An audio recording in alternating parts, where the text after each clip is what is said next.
warahmatullahi wabarakatuh. Selamat siang Ibu. Apa kabarnya hari ini? Waalaikumsalam warahmatullahi wabarakatuh. Selamat siang juga Pak Heri. Alhamdulillah kabar saya baik. Ada yang bisa saya bantu Pak? Begini Bu, saya mau minta waktunya Bu. Ini mau curhat Bu. Baik Bapak, silahkan. Kebetulan saya sedang ada waktu kosong. Ngomong-ngomong, apa yang Bapak harapkan dari percakapan kita nantinya? Ya nantinya dari percakapan ini saya menemukan hasil yang bisa menyelesaikan permasalahan saya Bu. Memangnya ada masalah apa Pak Heri? Begini Bu, ini akhir-akhir ini saya banyak sekali tugas. Ya tugas diri sendiri, tugas sekolah dan lain-lain Bu. Seperti ada tugas cek GP, terus saya juga masuk ini piloting PPG yang tahap 2 ini Bu. Ini datangnya bersamaan sehingga kegiatannya jadi menumpuk Bu. Baik Pak, tadi Pak Heri bilang Bapak merasa begitu banyak tugas yang menumpuk yang harus diselesaikan dalam waktu yang bersamaan. Apakah Bapak sudah menelusuri penyebab dari masalah ini? Ini kalau saya pikir-pikir Bu, ini karena apa yang ditugaskan itu tidak langsung saya kerjakan Bu. Jadi akhirnya yang awal belum dikerjakan, terus ada tugas lagi, jadi menumpuk Bu. Lalu dari pengamatan Pak Heri, mengapa tugas-tugas tersebut terasa semakin menumpuk dan Pak Heri itu merasa sulit dalam mengerjakannya? Ini karena kurangnya dalam membagi waktu, Bu. Saya belum bisa membagi waktu yang baik, sehingga apa yang seharusnya sudah saya kerjakan, belum saya kerjakan, jadinya begini, Bu. Begitu ya Pak. Nah, kira-kira seperti apa kondisi ideal yang Pak Heri harapkan pada situasi ini agar tugas-tugas dapat diselesaikan dengan lebih efektif dan tanpa merasa kewalahan? Ini harusnya kegiatannya gantian, Bu. Ini jangan bersamaan. Ini kalau dari CGP terus ada piloting PPG jadi bersamaan, Bu. Jadi menumpuk begini. Kalau begitu, apa ada yang Pak Heri lakukan untuk meningkatkan motivasi atau semangat Bapak dalam menyelesaikan tugas-tugas Bapak? Ya, mungkin akan diprioritaskan, Bu. Mana yang harus dikerjakan, kerjakan dulu begitu. Baik Bapak, apakah kira-kira ada metode yang pernah berhasil Bapak lakukan? Oh iya, dulu pernah Bu. Ini waktu dulu juga pernah mengalami hal seperti ini. Dari pekerjaan banyak sekali menumpuk. Saya dengan cara mencatat permasalahan-permasalahan itu Bu. Apa yang harus saya kerjakan dulu. Terus diprioritaskan yang mana yang dikerjakan. Supaya semuanya bisa terselesaikan. Begitu Bu. Luar biasa Pak Heri. Jika kita rating itu dari 1 sampai 10 menurut Bapak, seberapa tingkat keberhasilan dari metode itu untuk mengatasi beban tugas Bapak? Kalau untuk saat ini kayaknya 8 Bu. Karena banyaknya tugas sih. Baiklah Pak. Selanjutnya, rencana apa saja yang akan Pak Heri lakukan dan bagaimana langkah-langkahnya? Ya, rencananya seperti tadi yang saya sampaikan, akan saya catat tugas-tugas yang ada. Setelah itu akan saya rating, saya prioritaskan mana yang dikerjakan terlebih dahulu dan mana yang akan dikerjakan di akhir begitu, Bu. Sehingga semuanya bisa terselesaikan. Baik, Pak. Siapa yang bisa membantu Pak Heri dalam menyusun rencana maupun melaksanakan rencana Bapak tersebut? Kalau di rumah saya akan minta tolong pada istri saya untuk membantu mencatat dan selalu mengingatkan supaya tidak ada tugas yang terlupakan.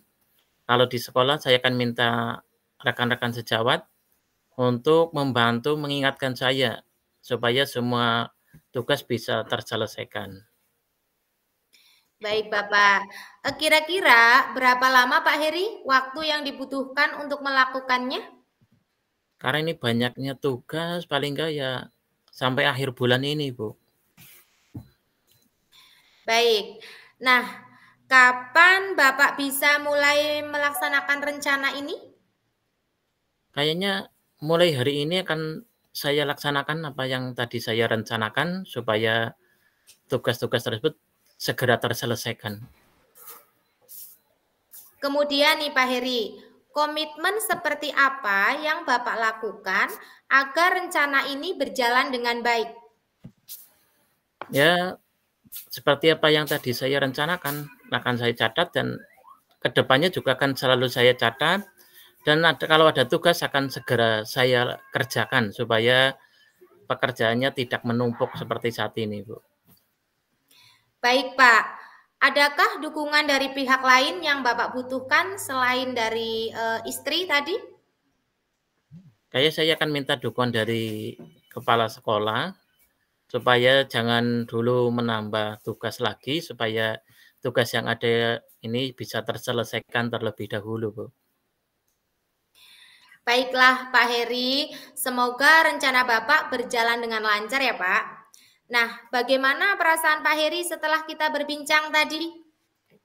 Alhamdulillah Bu, ini perasaan saya sudah lega, sudah plong, jadi apa ya, masalah yang tadinya saya rasa ruwet sekali karena banyaknya tugas bisa ada gambaran lah langkah untuk dikerjakan. Jadi saya plong sekali nih Bu. Syukurlah Bapak kalau seperti itu. Adakah hal lain yang ingin Pak Heri sampaikan? Kayaknya sudah cukup Bu, ini akan saya segera laksanakan saja apa yang tadi saya rencanakan. Terima kasih Bu. Baik Bapak, saya senang sekali bisa mendengarkan cerita Bapak. Sama-sama Bapak, semoga kita bisa terus saling berbagi ya Pak. Ya Bu, terima kasih Bu. Saya pamit dulu. Assalamualaikum warahmatullahi wabarakatuh. Waalaikumsalam warahmatullahi wabarakatuh. Warahmatullahi wabarakatuh. Selamat siang Pak Heri. Waalaikumsalam warahmatullahi wabarakatuh. Selamat siang Ibu. Ada yang bisa saya bantu? Enggih Pak, jika Bapak tidak sedang sibuk, bolehkah kita berbincang sebentar Bapak? Oh boleh saja Bu. Kebetulan saya sedang ada waktu luang ini. Ngomong-ngomong apa yang Ibu harapkan dari percakapan kita nanti? Saya ingin menemukan solusi dari permasalahan saya, Pak. Mungkin setelah saya ceritakan pada Bapak, saya mendapat gambaran tentang apa yang perlu saya lakukan. Memangnya ada masalah apa ya, Bu? Jadi begini, Pak.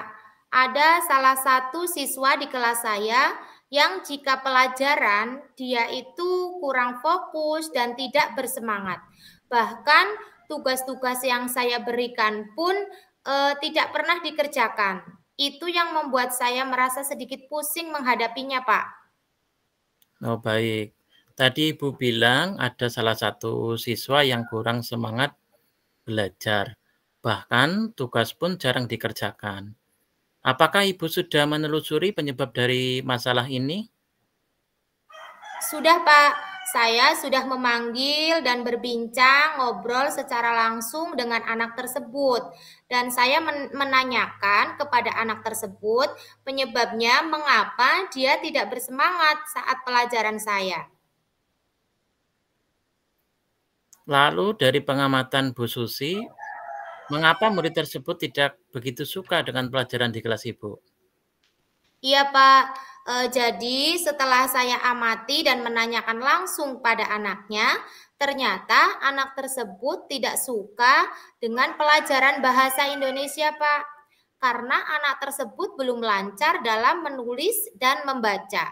Jadi anak tersebut malas untuk mengikuti pelajaran bahasa Indonesia. Itu sih Pak, berdasarkan pengamatan saya.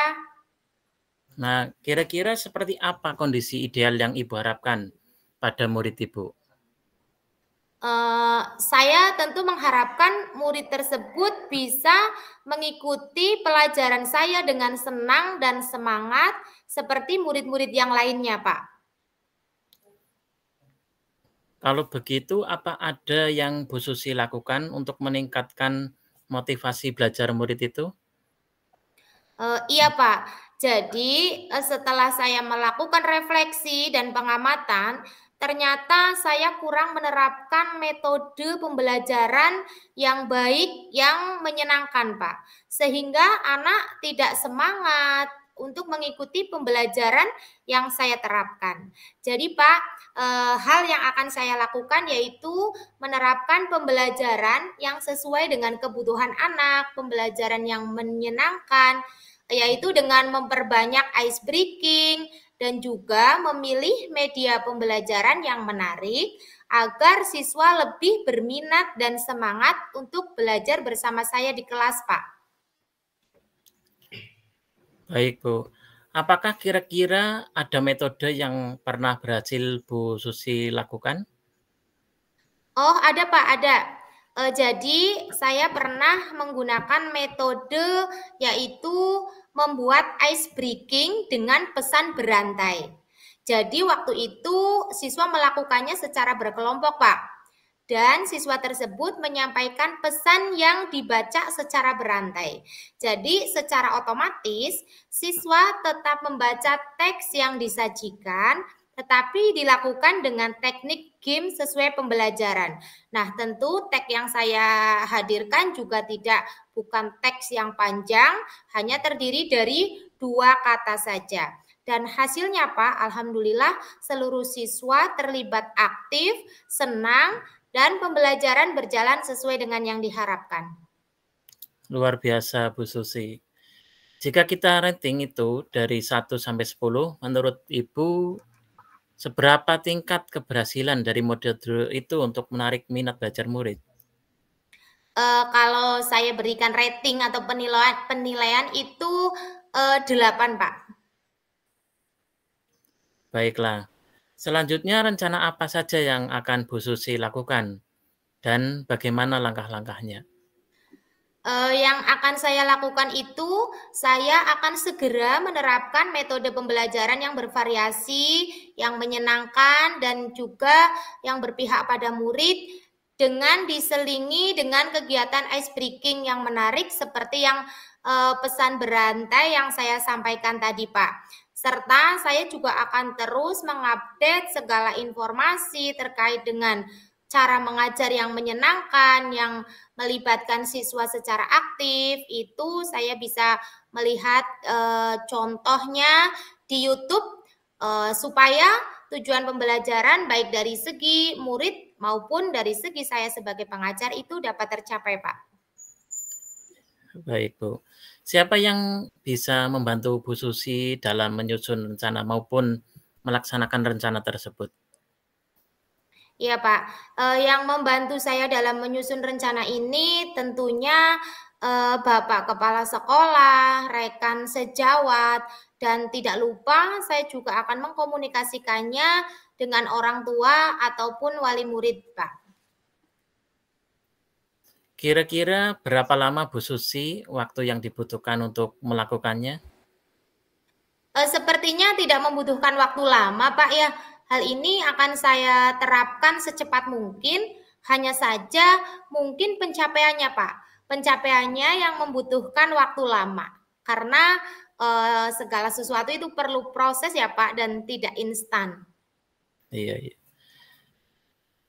Nah, kapan Ibu bisa memulai melaksanakan rencana ini? Wah, kayaknya secepatnya Pak akan saya terapkan agar murid bisa mendapatkan hak belajar mereka, mereka bisa belajar dengan senang, aktif, dan sesuai dengan yang diinginkan baik bagi murid dan bagi saya sebagai pendidik. Kemudian ini Bu, komitmen seperti apa yang Bu Susi lakukan agar rencana ini berjalan dengan baik? Saya akan berusaha konsisten, Pak, secara terus-menerus belajar mengupdate segala informasi terkait dengan kegiatan pembelajaran di kelas yang menyenangkan, kemudian juga berkolaborasi dengan rekan sejawat, terutama yang sama-sama guru kelas 1, karena saya mengajar kelas 1, baik itu rekan sejawat yang ada di sekolah ataupun rekan sejawat dari sekolah lain. Baik, Bu. Adakah dukungan dari pihak lain yang Ibu butuhkan? Dukungan dari pihak lain. Kalau dukungan itu dari kepala sekolah, rekan sejawat, itu sudah mendukung, dan juga fasilitas di sekolah juga cukup mendukung, Pak, walaupun belum sepenuhnya. Artinya di sekolah kami sudah tersedia LCD, WiFi, mungkin itu malah dukungan dari internal, Pak, dari saya saja yang harus konsisten dalam menjalankannya. Baik, Bu. Semoga rencana Ibu berjalan dengan lancar ya, Bu. Nah, bagaimana perasaan Ibu Susi setelah kita berbincang tadi? Masya Allah, Bapak, lega dan senang sekali rasanya, Pak. Saya merasa telah menemukan solusi dari hasil perbincangan kita ini. Syukurlah kalau begitu, Bu. Apakah ada hal lain yang ingin Bu Susi sampaikan? Saya rasa cukup, Bapak. Terima kasih banyak, Bapak sudah meluangkan waktu untuk bisa berbincang dengan saya, sehingga saya bisa menemukan solusi dan dari permasalahan saya. Terima kasih banyak ya, Pak. Ya, Bu, saya juga senang bisa mendengar cerita Ibu. Sama-sama, Ibu. Semoga kita bisa terus saling berbagi ya, Bu. Baik Bapak, terima kasih. Sampai jumpa di lain kesempatan. Wassalamualaikum warahmatullahi wabarakatuh. Waalaikumsalam warahmatullahi wabarakatuh.